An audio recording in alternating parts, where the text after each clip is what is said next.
sa'yo po. Pwede ba doon na lang kayo maglarusunod ng ice room dito? Alam niyo kung gano'ng kalayo inaabot na tubig ng water gun?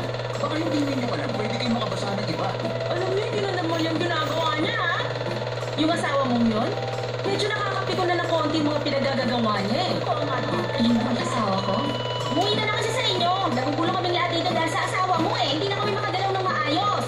Andre, pwede mong ipangako mo sa akin na hindi ka na magsisinungaling. Hindi ka na magsasabi ng kasinungaling ang makakasakit sa mga tao. Pinapangako mo. Talaga?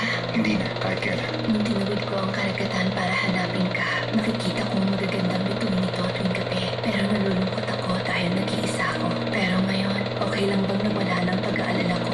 Okay lang ba na maging masaya ako? Okay lang ba na mahalin ka? Ang lalaking niya ang umibig sa Serena at nakarinig sa tinig nito. Kahit na paulit-ulit mong burahin ang kanyang alaala, kahit na muli siyang ipanganak sa ibang mundo, siya ang lalaki ng tanging kapalaran ay muling umibig sa isang Serena. Kaya naman, darating ang sandali na muli niya maririnig ang tinig ng Serena dahil siya ay ako.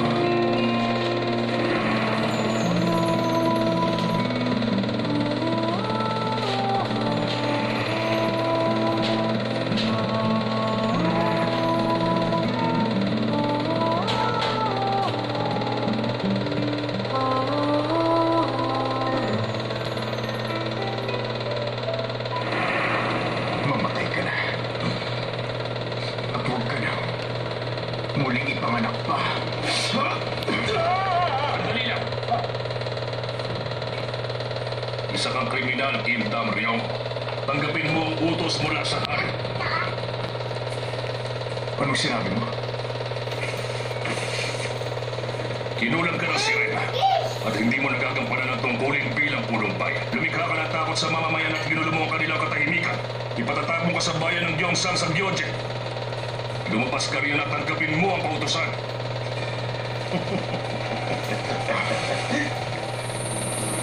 Sabi ko na, hindi ako nagkamali. Nauuli na rin kitang loko ka. Karapatan mo manahimik at hindi magsalita. Bibigyan ka ng abogado magtatanggol sa'yo. Bilisan nyo, kailangan ko ng backup dito. Sasama ko. Ano? Sasama ako sa'yo ng tahimik.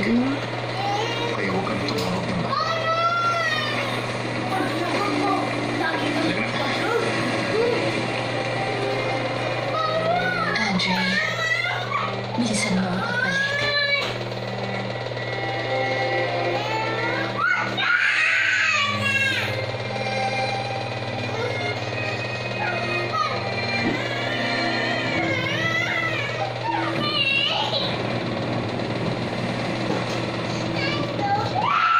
Kung ayaw magdiwag!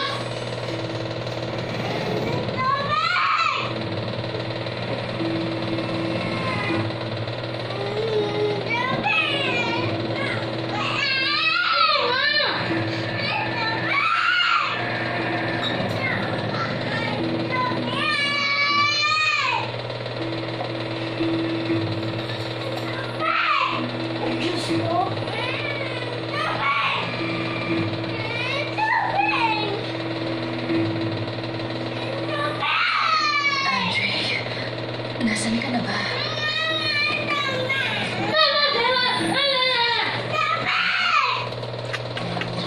Kung bata ka, ang pinatid ko ang akala!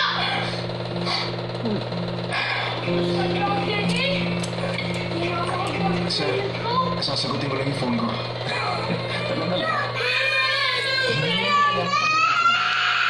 Yung phone para sa akin. Hindi na sinabi ng prinsesa mo. Nag-aalala ang parents mo sa'yo. Pero ano, tinawagan mo. Di ba may tubig ako nakuha diyan? Kasi sir, iba po yung ngayon. Naghihintay po ang isa Upahan, yung mami. ko. Hintay yun. Uuwi na pag hindi ka dumating. Alam. Hindi naman ako... Alabasin mo yung batang yan doon sa labas. Sa akto may warrant of arrest. Nag-comply ako voluntarily sa gagawin yung investigation sa akin. Kung tutusin, hindi naman ako dapat pinusasan eh. Pwede kong gamitin ang phone ko. Bina-violate nyo ngayon ang law on the performance of duties by police officers and under Article 12 up to 1 year of incarceration na punishment. Oo na. Sige na. Pero kasama kita. Mas matagal ka nga lang sa ulo. Ay, buwisit talaga.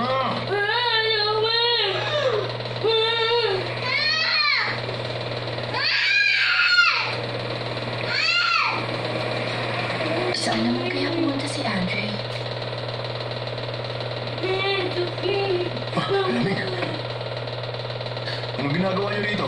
Nagpadala kayo ng tao para kay Darian Ma, di ba? Jeff, kung isa, pinagpapanggap na ako. Si Andre ho. Ah, siya yung con artist.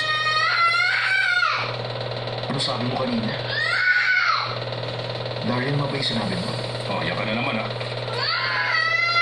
Darian Ma, nandito ang hayop na yun. Hindi rin kami sigurado. Meron na nag-tip sa amin. Kaya pumunta kami rito. Pakawalan niyo ako ngayon. Buti pa tayo na. Kulong muna natin to, saka tayo bumalik dito. Napakaingay. Ano yun? Ginagawa mo! Makinig kayo mabuti. Ang taong kailangan ni Darian Ma ay ako. Ano ba sinasabi niya? Sir, con artist yun ha? Bakit naman ikaw? Anong dahilan? Hindi ko rin alam. Pero kung talagang nandito lang ang Darian Ma na yun, nasundan niya ako. At nag-iisa lang ang girlfriend ko ngayon. Bilisan niyo ipagkamit sa akin ang phone ko!